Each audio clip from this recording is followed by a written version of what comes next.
Hey everyone, and welcome back to my channel.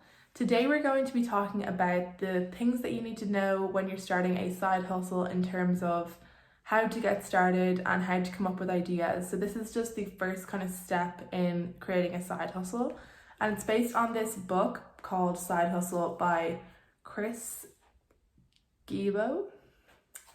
Don't know if that's correct, definitely isn't. But he also wrote the book, The $100 Startup, which I've read as well. So if you're into entrepreneurship, I highly recommend that book. But if you just want to start a side hustle, then I highly recommend this book as well. So I'll have both of them linked down below through Amazon and Audible if I can find them. This book is broken up into 4 or 5 weeks of activities, but in the book as well are really good examples. So I'm going to be talking about the very main broad points that they're talking about in the book. But if you want to read it and actually understand the examples and understand it a bit more, then I do highly recommend reading the book. We're going to be talking about the different key steps in the beginning. So how to know the difference between a good idea and a bad idea, or just not a very profitable or feasible idea. So we're going to be talking about that. So I really hope you enjoy this video. If you do, be sure to give it a big thumbs up. This is going to be a couple of parts. I haven't really decided how many, but if you want to see the future videos, which are about choosing your best idea and turning that idea into a pitch for your customers, then let me know by giving this video a thumbs up and subscribing so that you can see that video in the future. So the first thing that I think is important to know when you're starting a side hustle is, what is your goal? So a side hustle is generally on the side, earn some extra money on top of your normal sort of day job or whatever it is that you have. And it can turn into a career, but generally it's not something you'd quit your job to do. It's something you do on the side. And if it comes to a point when it is making you enough, then you might want to change things up. But I think especially for students, you know, especially if you're on a stipend, it's not a huge amount of money, and there is a need for some sort of side hustle to kind of sustain yourself throughout your studies. But it can be challenging because you don't really want to put all of your time into side hustling when you are studying, you're trying to do your degree and everything. So that's why I wanted to start this sort of series of side hustle Saturdays, to have something to generate a little bit of extra money without taking away from your Monday to Friday kind of college work. First thing to think about is, what is your goal with the side hustle? So are you looking to pay for something specific? Are you trying to save up some money to go on a holiday? Or are you saving up for a specific item? Or is it more that you're looking for a general source of income to really improve the quality of your life? So are you looking to get in enough money to really up your general income and have that continue on for a long period? Or the third option would be, are you trying to actually replace your current income? Which I think for students, many of you probably aren't. If you're a PhD student with a stipend, then you're probably not looking to do that because we'd like to finish our degrees. I would say mine would be to have a source of income that greatly improves my quality of life, because for me the stipend just isn't enough to be comfortable. I would like to have extra income so that I can be comfortable. So that's step one. Step two is understanding the key ingredients of a good side hustle. So in the book, they define a side hustle as a project that earns money in a short period of time. So there's 3 components there. It is a project,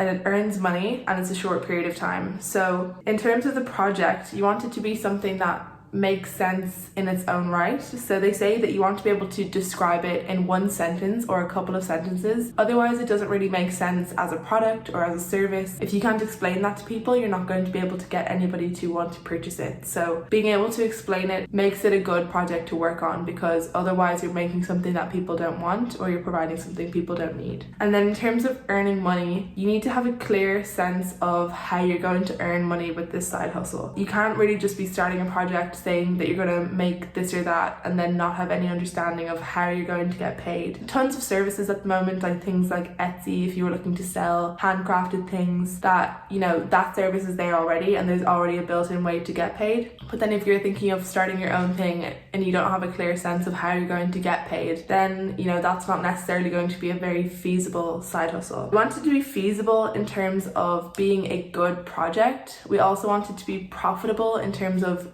earning money, and then we also want it to be persuasive, so the right idea at the right time. So you need to be able to get people to buy your product or service. So that's a supply and demand kind of situation. I also want it to be happening in a short period of time. There's tons of side hustles that you can think of that take a long time to set up. Starting a YouTube channel would be one of those. It's one that people talk about a lot in these kind of side hustle videos. But realistically, getting to the point where you're earning money on YouTube takes a long period of time. I reckon for me, it will take about 6 months by the time I get my watch hours up to the 4,000, nearing 2,000, and it's increasing at a good rate now, but it's still going to take another 8 weeks, I'd say, to get to that point. It's not something that you can just start and expect to earn money. There's a lot that goes into it. So you want your side hustle to be more so something that you can start right now and start earning right now. So I guess there's 3 real options. You could either be selling a product. So if you think about people who sell things on Etsy, you could be selling a service. So if you're doing any form of online tutoring or coaching, or you could be a middleman. So that's where you sort of buy a product and sell it at a higher price. Now that to me is like a more risky option, but there are a ton of people doing that, buying things on Amazon for low prices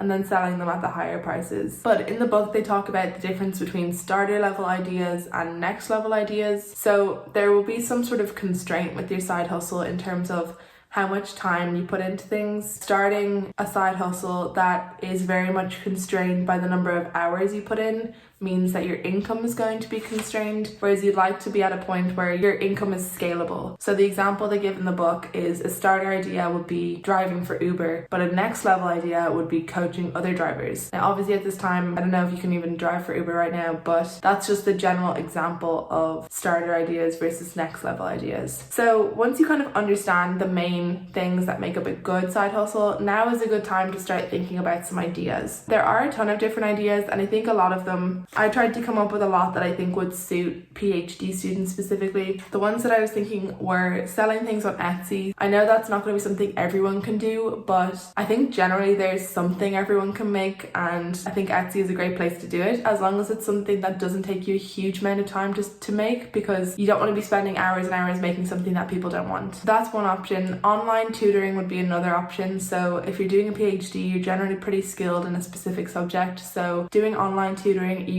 either for college students or, you know, school students, whichever, is a great way to earn extra money. You could create an online or offline course. Obviously at this point everything needs to be online, but that's an option as well. If you are specifically knowledgeable about a topic, then creating an online course, if there isn't any good ones out there at the moment, is a great way to earn some income. And places like Skillshare, you're able to like put the course out and then you just get paid based on how many people do your course, which obviously is the same with everything, but it's not like they have to actually pay for the course. They just pay for the Skillshare membership. You get a proportion of their membership if they're doing your course. Another thing is to write a blog, and Medium is a great way to start, because similar to Skillshare, you can start on Medium, get paid based on how many people who pay for the pro version of Medium, how many of those people read your articles, you get paid based on that. So that's something that I want to try out in a couple of weeks, and I would really like to start this on this channel, do sort of a I tried this for 4 weeks kind of thing on a Saturday and see how much I was able to earn, if I was able to get to a good point. So I really want to try that out. Let me know if you would like to see that. Another thing is to start a podcast. So again, with the blogging and podcasting and things like that, as someone who's, if you're doing a PhD, you will be knowledgeable about a given subject, or even if you're in university, you're probably pretty knowledgeable about a given subject. So you should be able to generate knowledge about that subject in a way that you can explain it to the public, either through blogging or a podcast. And both of those are great options to be able to start and immediately be able to earn money. I'm going to link below Shelby Church's videos on Medium and a podcast, because it explains sort of the earning process and all of that. So I really recommend those videos. I think they're really informative. So I'll have those linked down below. Another thing you could do would be to create a membership website where people pay every month for information about a specific subject. So again, if you're knowledgeable about something specific that not a ton of people are knowledgeable about, and you can provide that knowledge to people, you can do that in a way where you provide information every month and people just pay a small fee for that every month. And what's good about that is your income kind of becomes more regular, because you know you're going to be getting that every month. Whereas some of the other options, if you're creating any kind of product, you don't really know how your income is going to be month to month. And yeah, the last option is to write an ebook. So again, knowledge about a specific subject means you can provide that information in some way. So I tried to make these ideas sort of relevant to PhD students, but there are also some other options, I guess, for PhD students as well. So a lot of these were talked about in the Side Hustle book, but other ones I thought of were, obviously I mentioned tutoring online, but obviously with your university it will be possible to do either TAing or helping out with classes or grading or things like that. So that's a good way to earn extra income. I currently earn about 200 a month with that kind of activity, and I only do about 3 hours, so our rate is $16.50 for like junior demonstrators, and then it can go up to about 27 an hour if you are a TA. That's what I earn at the moment. It's not a huge amount, and it's also useful for me to be able to help out with those classes. That means I learn as well, so that's a great option. And then the other side hustle that I do is I teach speech and drama on Saturdays, and that's something that I've done since I was 18. I have a qualification for it, so that's kind of like an almost unfair advantage in a sense, because I'm always going to have that option.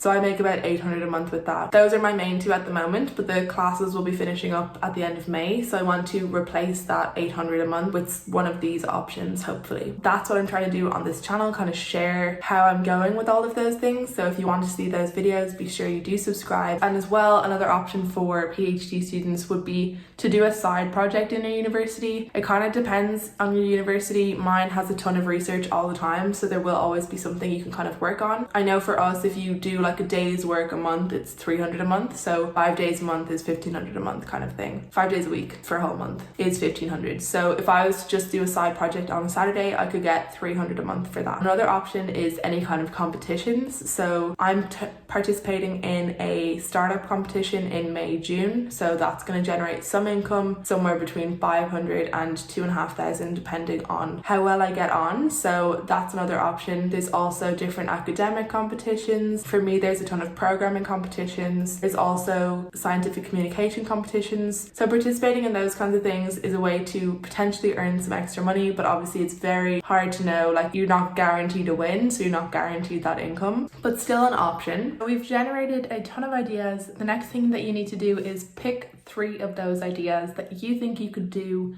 that you would like to do. And then the next thing that we need to do after that is to sort of weigh the pros and cons of each idea in a sense. So firstly, just thinking about the constraints and opportunities of each idea. So what constrains the idea? What holds it back? Is there startup money required? Is there, which not ideal for, I think, a side hustle, is to be investing any money in a sense, unless it's like a very small amount for supplies, but in general I think you want to avoid that. So is there any startup money required? Do you need any supplies? Is it constrained in terms of the hours that you would need to put into it? And then what's so opportunistic? What are the great opportunities about each idea? So what makes it uniquely beneficial to you? What's the best case scenario and what's the worst case scenario? That's what we want to think about for this. And then after that, what we want to do is think about the profits that you could earn from this idea. So this is like back of the napkin forecasting that the book tells you to do, is to think about different options. So if you're thinking about an ebook, you know, think about the idea if you sell 50 copies, if you sell 100 copies, like think about a couple of different ideas and what the profit would be and what you would be happy with and what's the kind of likely scenario. So think about your profits for each idea that you've chosen in a couple of different ways. So what different options if you have 100 customers, 1,000 customers, and like what the realistic option is. So that's the last part of this, is to think about the profit for each idea. What's the potential income? So from this kind of first week of ideas as accordance with the book, what we've done is set our goal for our side hustle, understood the difference between good ideas and less good ideas, generated a ton of ideas and picked top 3, weighed the constraints and opportunities, and came up with the profits. So those are the kind of things you want to do as this first step. The next one is going to be all about picking your best idea and then turning that idea into a pitch. So if you want to stick around for that video, be sure to subscribe and hit the notification bell so that you know when new videos are up. I really like talking about this kind of side hustle, personal finance kind of field. So if you like this video, be sure you give it a thumbs up so that I know that you like it and to keep making these videos. Thanks so much for watching, and I'll see you in the next video.